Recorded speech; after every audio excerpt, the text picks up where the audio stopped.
Here's how to use an EcoFlow Delta power supply. So first, how do you charge it? On the side, there's a little door, and inside the door, if you're gonna plug it into the wall, it's got one of these standard electrical plugs. Now, if you happen to lose the one that came with it, any plug from a computer or any regular appliance will fit. It's that standard size.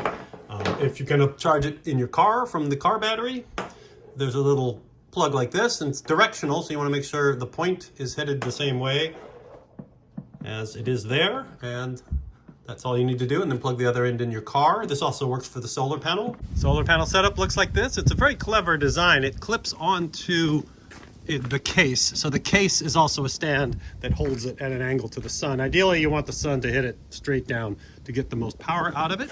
And then it's just plugged right into the little spot like that. So you just put it in the right way, same place that you would put in your car charger.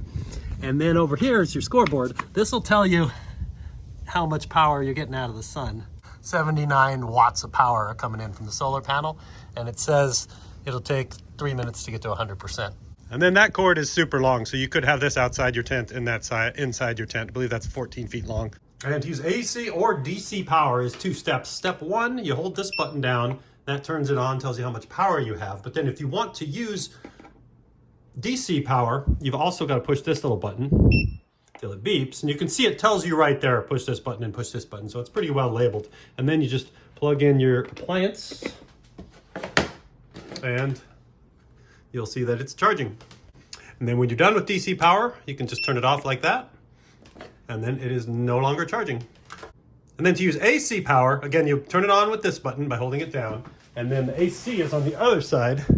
And to activate that, you push this button till it beeps and lights up, and then those outlets are active. One note is that in order to power these, it has to do power inversion. So if you're not using them, turn them off, because it'll last longer than if you leave it turned on and it's generating AC power. Then you just plug in your lamp, you turn it on, we've got light. And then to turn it off, hold it down till it beeps, flip it around, and then to turn it off, hit that button, and it's off.